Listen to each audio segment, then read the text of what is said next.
महाकुंभ प्रयागराज, जिसे दुनिया के सबसे बड़े धार्मिक और आध्यात्मिक आयोजनों में से एक माना जाता है, एक ऐसा पर्व है जो भारत की सांस्कृतिक और धार्मिक विविधता का अद्वितीय उदाहरण प्रस्तुत करता है। यही आयोजन हर 12 वर्षों में प्रयागराज, जिसे पहले इलाहाबाद के नाम से जाना जाता था, में आयोजित होता है। इस पवित्र आयोजन का महत्व न केवल धार्मिक दृष्टिकोण से है, बल्कि यह भारतीय समाज के विभिन्न पहलुओं को भी उजागर करता है। तो महाकुंभ का इतिहास और पौराणिक कथाएं इसे विशेष बनाती हैं। ऐसा माना जाता है कि समुद्र मंथन के दौरान जब अमृत का कलश निकला, तो देवताओं और असुरों के बीच उसका बंटवारा हुआ। इस प्रक्रिया में अमृत की कुछ बूंदें 4 स्थानों पर गिरीं: हरिद्वार, प्रयागराज, नासिक और उज्जैन। इन स्थानों पर कुंभ मेले का आयोजन होता है। प्रयागराज में संगम, जहां गंगा, यमुना और अदृश्य सरस्वती नदियों का मिलन होता है, इस आयोजन का मुख्य केंद्र है। ये संगम स्थल पवित्रता और मोक्ष का प्रतीक माना जाता है। महाकुंभ में भाग लेने के लिए लाखों श्रद्धालु, साधु संत और पर्यटक देश विदेश से प्रयागराज आते हैं। विभिन्न अखाड़े, जो साधुओं के अलग अलग संप्रदाय होते हैं, इस आयोजन का एक प्रमुख आकर्षण होते हैं। नागा साधु, जो अपने शरीर पर भस्म लगाकर और नग्न अवस्था में रहते हैं, इस मेले का एक अनोखा हिस्सा होते हैं।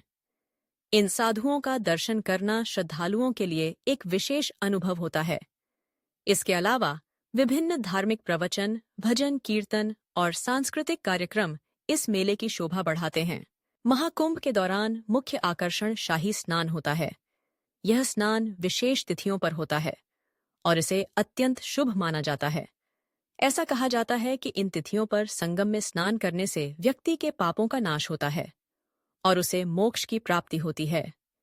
शाही स्नान के दिन विभिन्न अखाड़ों के साधु संतों का भव्य जुलूस निकलता है। यह दृश्य अद्वितीय होता है, जिसमें साधु संत हाथी, घोड़े और रथों पर सवार होकर संगम की ओर बढ़ते हैं। इस अवसर पर श्रद्धालुओं की विशाल भीड़ संगम में स्नान करने के लिए उमड़ पड़ती है। महाकुंभ का आयोजन प्रशासनिक दृष्टिकोण से भी एक बड़ी चुनौती होता है।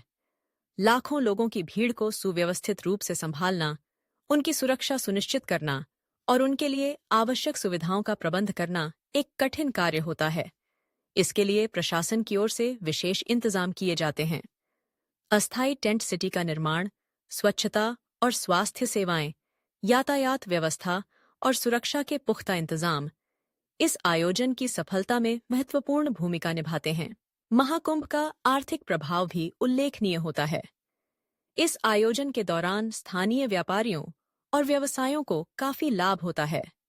होटल, रेस्टोरेंट और परिवहन सेवाओं की मांग बढ़ जाती है। इसके अलावा हस्तशिल्प और स्थानीय उत्पादों की बिक्री भी बढ़ती है, जिससे स्थानीय अर्थव्यवस्था को प्रोत्साहन मिलता है।